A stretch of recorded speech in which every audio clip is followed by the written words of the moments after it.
So a couple of racetracks here in Tasmania, one down at Hobart at Baskerville, and the other one in the north here at Symmons Plains. And I think my first trip here was 1985, and the pit was on the inside of turn 2. And funny little story, the facilities weren't too flash back in those days in some areas, Mark, and Dick Johnson's brother, nicknamed Dino, didn't like the toilet facility. And so as we left the circuit on one of those early mid-80s adventures, he accidentally backed over them with the transporter. And they were better the next year. Excellent. Very good way of doing that, Garth. Thanks for the update on the facilities here at Symmons Plains, boys. Just an update on tyres as we get going. All the main players on brand new green soft tyres, except for Chaz Mostert. He's doing his usual roaded front, brand new rears. Shorter session for this one, so they'll be straight into it on the best tyres they have. This young bloke, Will Brown, what a remarkable lap. He put together a 50.89 to be on the second row. And just in behind him is Mark Winterbottom. It looks like Winterbottom's got a little bit of a toe on Will Brown.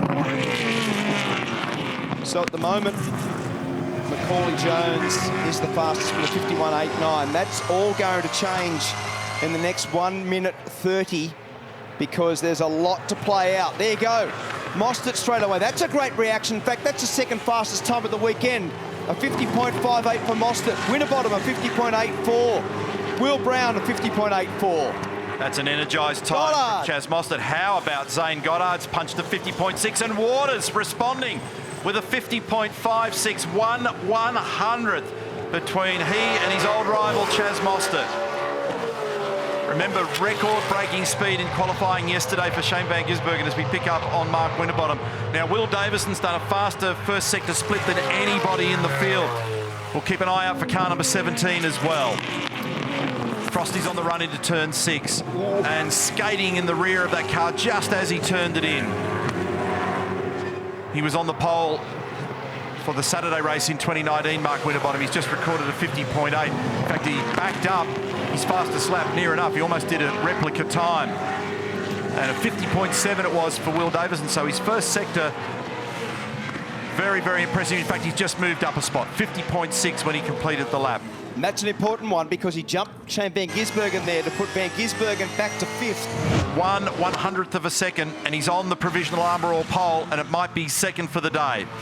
Van Gisbergen is out of it now, has rolled off the throttle in 5th position, and he's sandwiched between Davison and Winterbottom. Now, he ran high and wide up here, and then got out of the way for Jack LeBrock. Carried the brake for a long way, so those tyres will have been hurt. Now, Whincup has jumped into that pack. He's up to 6th. Reynolds has jumped to 9th. Waters and Mostert, Goddard and Davison are all still safe at the moment. Courtney's now gone to 9th. Dean Pasquale actually gets in there and splits Mostert and Goddard. So Anton has jumped up with a 50.6. No change on the front row of the grid so far with just over 1 minute remaining. So the pressure's on Whincup now. Can he jump onto the second or third row in front of Van Gisbergen? So this is a critical moment in this session. Whincup's done his personal best. It's a little bit away. In fact, Goddard has done the fastest sector 2. Davison fastest in sector 1. Waters in sector 3. Off the road there. That was forward. And Whincup does. He comes up one spot and he puts Shane Van Gisbergen onto the 4th row. And we're looking at Todd Hazelwood here. Personal best on that last lap of a 51.1. But he's down in 21st. And your point earlier, at the moment, Zane Goddard's going to stay on the second row of the grid. Fantastic. That's a huge moment for him. Career best. Session then, pit exit close, So thank you. here's Tim Chankin just advising the session has ended.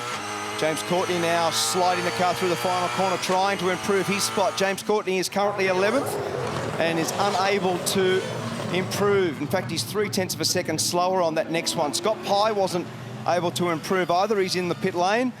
So congratulations to Cam Waters. That's the rebound that we spoke of earlier today. That's the thing that we wanted to see in terms of taking the challenge to Shane Van Gisbergen. And Cameron Waters is going to line up alongside his nemesis, Chaz Mostert, for race 8 this afternoon.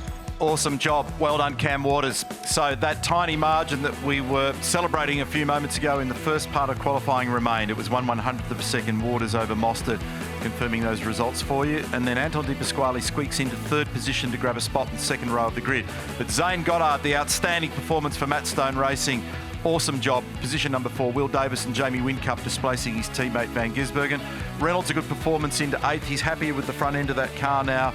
And then further afield, we've got Winterbottom, Brown, Courtney, Pye, Coulthard, whose car stopped on the back straight, LeBrock, Jake Kostecki, Slade, Heimgartner, Fullwood, Brodie Kostecki, Nick Percat, Todd Hazelwood, then Jacobson, Smith and Jones. An Armour All pole position again goes to Cam Waters.